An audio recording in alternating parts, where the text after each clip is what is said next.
哦，小兄弟，你总算来了。龙三少爷一直在找你呢。我家里有点事儿，回趟老家，昨天才回来。哎，你赶紧帮我通知龙三，你就说今天晚上我在京城第1酒楼等他请我吃饭。好的，我马上就告诉他。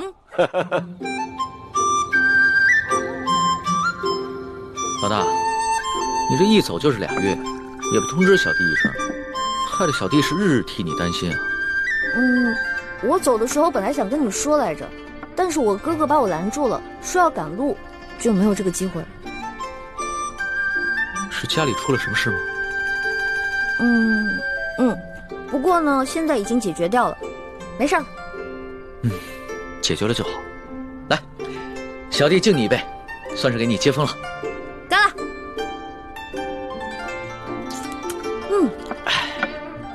哎，对了，龙小弟，你下次如果再有急事儿的话，你就派人去东14胡同的慈航药铺找我大哥，我大哥叫李建清，郎中。好，坐堂问诊的。我记下了。哎，皇上有没有查到那个勾结鳌拜的内奸啊？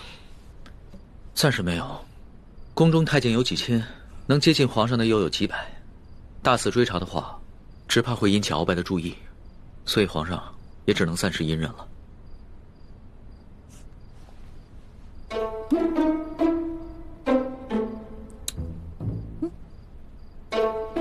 哎呀，我查一查你的毒解没解嘛？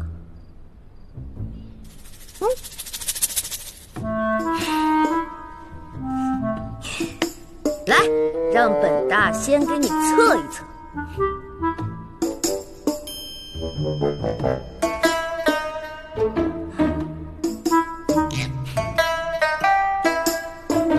不错，你的毒已经解了。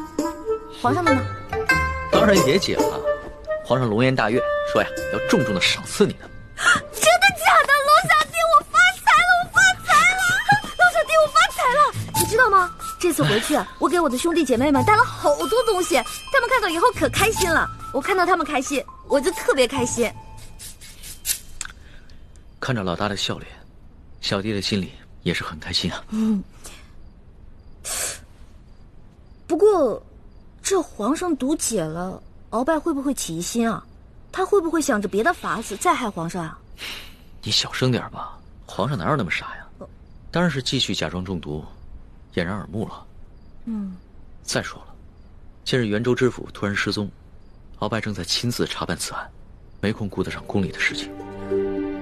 袁州知府失踪了，那会不会被人暗杀了？很难说呀。